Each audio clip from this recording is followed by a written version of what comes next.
obviously, Melissa is that type of hero na first pick worthy. Kasi nila yun. They need that instantaneous crowd control.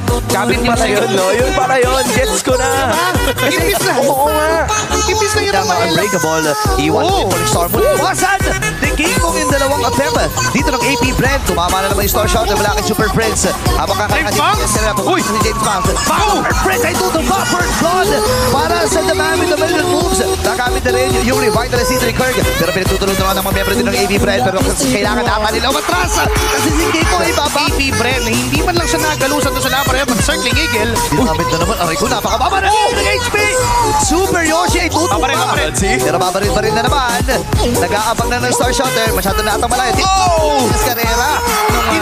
Early game damage output na meron. Another circling eagle. Ay, walang tinamaan yung KOG. Pero tuloy-tuloy pa rin sila. At sila magtatagumpay. Patay si King dito. Nagamit Blood of Triad. Kirky tumarin sa pinatuhan na lang lahat. Pero hindi pa pala tapos sa pananalak.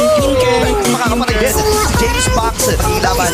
Super Yoshi pupapasok doon sa likuran. Pero nagamit na rin yung Astro Echo. Habang si King Kong ang magwawagi. Mas karera kayo. Bumababa na ang kanyang buhay. Pang-court member. Pinagsaguan ng dalawa. James King malumatras. Pero si Shizo ay nagpasag ng Torres may top lane. Habang si Escalera mapamatay. Dito kay Kirk. Pero Nakalapit pa ito si James Banks. Pero nakita si Sabero doon sa may damo. subukan natin nila mo namin. James Banks! Uy! Ay, pinatay na nagagawin si Sabero. Hindi na ikasa. Yung 4 na part. Wala ka na sa buhay mo. Basta, kasi nakakapag-day ka naman ng damage. In fact, King Kong ang limang pupuntere ngayon. Kailangan naman tras. Double dash yung kanya nagamit. James Banks hindi talaga tatantanan. AOG ay nagamit. Double dash muli. Iwas si Warner. Ayan na, minamang micro. Apat na. Dapat pala. Para dito sa AB Brand. Kulang na apat. Kikong. Circling Eagle ay nagamit na rin. Pero bitin sa Yung nasa baba, mukhang yun yata ang pupuntere ngayon ng AP Brent. Ayan, Circling Eagle sabay AOG. Flicker na force na rin para kay Sabero. Masyado malalim si Escalera. Pero nandun yung Land of Triad. Siya ay mapupuruhan dito. At yung Torre ay kanila bababagsakin.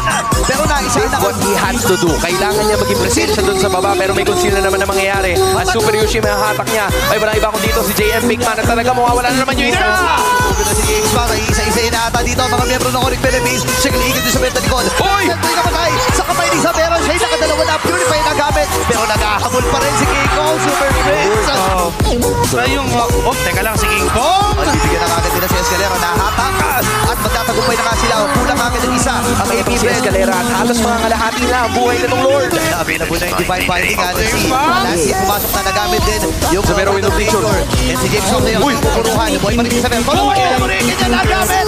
Ayun, nag-ahabol ang Onyx Philippines. Napatog pa na rin nila dito si Lassie. Si JM Pinkman naman na magiging sa Cancel key. At double kill na para dito kay King Kong. Si JM Pinkman ay ganun ang hinahabol. Masyado pa pala rin.